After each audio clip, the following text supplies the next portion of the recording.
বলবো আওয়ামী লীগের লিডারদেরকে যে আপনারা সবাই যার যার বাসায় একটা ডক্টর ইউনূসের ছবি বড় করে বাঁধায় রাখেন, কারণ এই লোকটা আপনাদের সেভিয়র। পরিবর্তিত পরিস্থিতিতে আওয়ামী লীগের বিষয়টা একদমই বলা যায় যে অপ্রাসঙ্গিক হয়ে গিয়েছিল। হঠাৎ করে মাঝে মাঝে আলোচনায় আসে বিভিন্ন বক্তব্যের মাধ্যমে।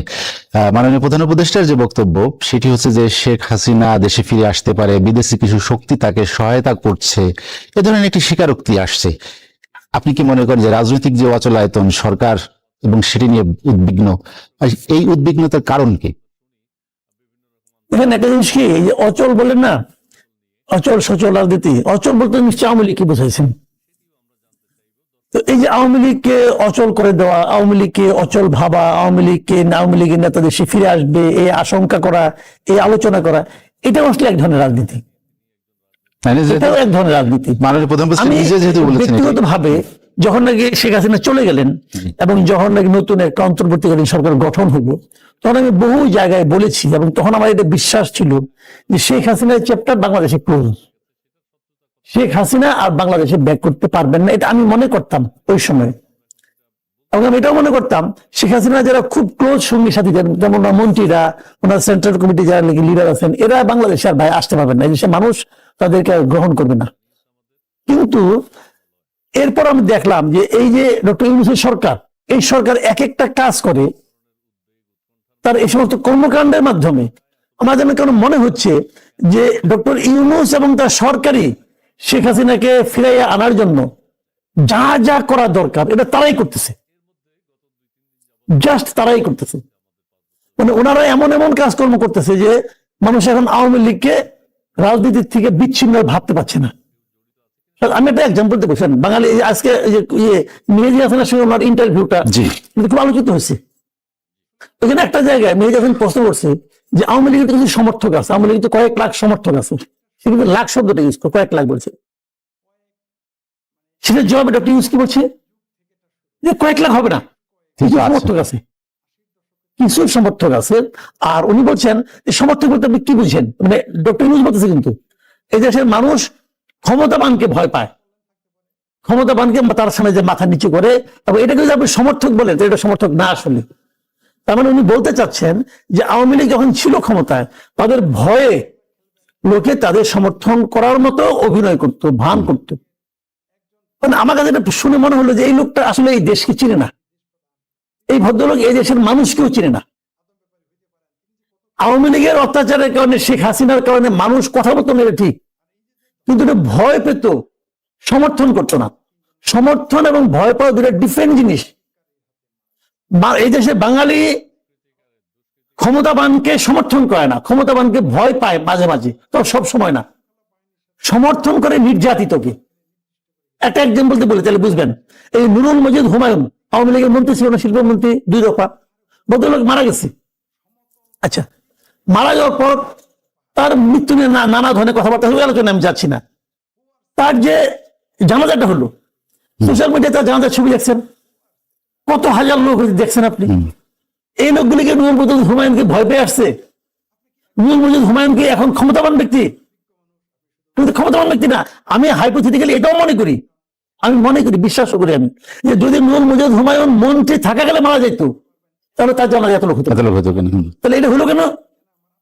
এই মানুষগুলো মনে করছে যে তাদের এলাকার এই লোকটা এই মুহূর্তে নির্যাতিত। যখন দেখা গেছে তার হাতে একটা হাত করা পড়া আছে, সে তার চিকিৎসা হয়নি বলে নানা ধরনের কথা মানে ছড়িয়ে পড়ছে সোশ্যাল মিডিয়ায়। সত্য মিথ্যা আমি বলতে পারবো না, কিন্তু ছবিটা তো সত্য। তো মানুষ বলতে ছবিতে অপরাধ করে তুমি তার বিচার করো, কিন্তু তুমি যা করেছো এটা বিচার না, তুমি তার উপর নির্যাতন করেছো। নির্যাতিত মানুষ, মজলুমের প্রতি দেশের মানুষের এক ধরনের ভালোবাসা, এক ধরনের সমর্থন কাজ করে। তো ডক্টর ইউনূস কি করতেছেন? ডক্টর ইউনূস যে সমস্ত নির্যাতনের ঘটনা ঘটাচ্ছেন, বিভিন্ন ঘটনা ঘটাচ্ছেন এবং অযৌক্তিক ভাবে ঘটাচ্ছেন, এবং যে যুক্তি দিচ্ছেন খোলা যুক্তি, এর মাধ্যমে উনি আওয়ামী লীগের ফিরে আসাটাকেই বরং ত্বরান্বিত করতেছেন। আমি তো বলবো আওয়ামী লীগের লিডারদেরকে আপনারা সবাই যার যার বাসায় একটা ডক্টর ইউনূসের ছবি বড় করে বাঁধায় রাখেন, কারণ এই লোকটা আপনাদের সেভিয়র, এই লোকটা আপনাদের রক্ষা করতেছে। আপনার কাছে ফিরতে চাই, যেটি নিয়ে আলোচনা হচ্ছিল আওয়ামী লীগের প্রাসঙ্গিকতা নিয়ে। মাসুদ কামাল ভাই যেটি বললেন যে সরকারের কর্মকাণ্ডেই অনেকটা আওয়ামী লীগকে আবার সামনের দিকে নিয়ে আসছে, শেখ হাসিনার ফিরে আসাটাকেও আলোচনায় নিয়ে আসছে। সরকার আসলে উদ্বেগ কেন প্রকাশ করছে? আপনাকে ধন্যবাদ, যারা শুনছেন শুভেচ্ছা আমার, এবং আমার সহ আলোচক বৃন্দকে শুভেচ্ছা। দেখেন, সরকার, মাসুদ কামাল ভাই যেটা বলেছেন আমি তার সাথে একমত। সরকার বা যেই হোক না কেন, কাউকে যদি উপরে তুলতে চাও তাহলে তার সমালোচনা করো, তাকে নিয়ে কারণে অকারণে কথা বলো। সরকারের এই কারণে অকারণে যে মানুষগুলো পালিয়ে যেতে বাধ্য হলো, একটা দেশের বায়তুল মোকাররমের খতিব থেকে শুরু করে প্রধান বিচারপতি, সংসদের স্পিকার থেকে শুরু করে প্রধানমন্ত্রী যখন পালিয়ে যেতে বাধ্য হয়েছিল, আমরা কিন্তু পালিয়ে যেতে বলি নাই, আমরা তাদের বিচার চেয়েছি। সেই মানুষ ফিরে আসবে কিনা সরকার প্রধানকে যদি ভয় দেখায়, সরকার প্রধান এই ভয়ে ভীত সন্ত্রস্ত হয়ে উনি আবুল তাবুল যদি বলে, একসময় উনি বলে আপনার যখন স্থগিত করলো বা নিষিদ্ধ করলো আওয়ামী লীগকে, তার 3-4 দিন আগে উনি বলেছিলেন আওয়ামী লীগকে নিষিদ্ধ করা যাবে না। উনি আইন দেখেই তো বলেছিলেন, জেনেই তো বলেছিলেন। উনি না শুধু, ওনার আইন উপদেষ্টা উনিও বলেছিলেন এইভাবে নিষিদ্ধ করা যায় না। তারপরে কি করলেন ওনারা? ওনাদের নিয়োগকৃত কিংস পার্টি বলে খ্যাত তাদেরকে মাঠে নামিয়ে দিলেন, ঠান্ডা পানির প্রলেপ দিলেন, মঞ্চ করার পারমিশন দিলেন, 144 ধারা ভঙ্গ করার অনুমতি দিলেন, দিয়ে তারপরে কি করলেন? 2 দিনের মাথায় তারা নিষিদ্ধ করলেন। করার পরে উনারা নিষিদ্ধই বললেন। তখন আমার যদি ভুল না হয়, আমি অন্য ভাষা নাই জানতে পারি, বাংলা ভাষা তো ভুল হওয়ার কথা না, উনি নিষিদ্ধ করলেন। নিষিদ্ধ 10 বার বলার পরে একবার হয়তো স্থগিত বলেছিলেন কি বলেন নাই। যখন লন্ডনে গিয়ে উনি বিদেশিদের সাথে সাক্ষাৎকার দিতে শুরু করলেন, তখন ওই চাপাচাপিতে উনি নিষিদ্ধের জায়গায় নিষিদ্ধ না বলে উনি স্থগিতের কথা বললেন। এই স্থগিত আসলো। আবার এখন এতদিন পরে উনি স্থগিতের জায়গায় গিয়ে বললেন যে কোনো সময় উদ্র হতে পারে। এটা ভয় না দুর্বলতা না উনি চান? আমার তো মনে হয় উনি চান, ওনার মনের অজান্তে উনি চান কিনা। কারণ আমরা আওয়ামী লীগকে, এটাই তো, যে কয়েকজন আওয়ামী লীগ পালিয়েছে তারাই কিন্তু আওয়ামী লীগ না, যারা দেশে আছে তারাও আওয়ামী লীগ। তো এই যে যারা দেশে আছে, এক জেলা থেকে আরেক জেলা, এক থানা থেকে আরেক থানা, এক ইউনিয়ন থেকে আরেক ইউনিয়নে তারা থাকছে, তারা দেশে অকারেন্স করার চেষ্টা করছে। এবং আমি এখানে তাদের খুব দোষ দিব তাও দিব না। এই কারণে যে কোনো নিষিদ্ধ রাজনৈতিক সংগঠন তারা কিন্তু রাস্তা পানি কিন্তু শূন্য যদি আপনি করেন, চারপাশে আপনার পানি থাকে, ছেড়ে দিলে আবার আগের জায়গা ফিল আপ হবে। তো তারা তো দেশে আছে, তারা তো চেষ্টা করতেই পারে, তারা মিছিল করতে পারে, জঙ্গি মিছিল করতে পারে, তারা ভয় দেখাতে পারে। বাট সরকার এই 1 বছর 11 মাস, 13-14 মাস হয়ে গেল, 14 মাসে পড়লো সরকার।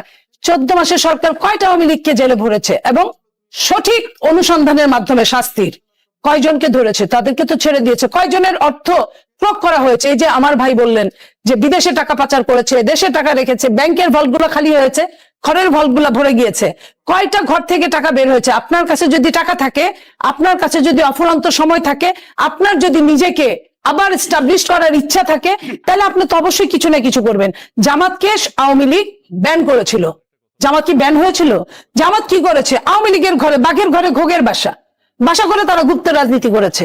সেটাই যদি ওই জায়গাটায় আমি ফিরে যাই, যে যার এই দেশের নাগরিক, অথচ তার কিছুই করার অধিকার বঞ্চিত করা হয়েছে, অধিকার দেয় নাই, সেখানে সে যেতেই পারে।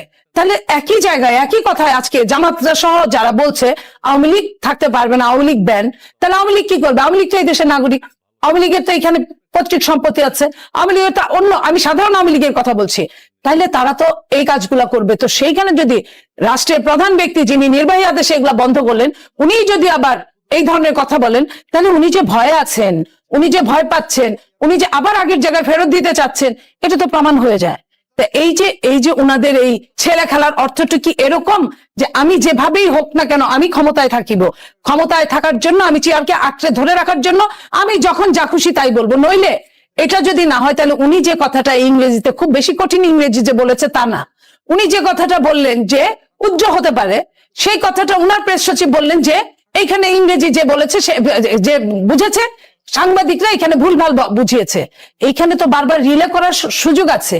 তাহলে এই ধরনের কথা বলার অর্থ হচ্ছে যে ডাল মে কুচ কালা হ্যায়। আজকে যখন দেশে যখন এই ধরনের কথা বলছে, আপনি দেখেন দেশের অবস্থা কোথায়।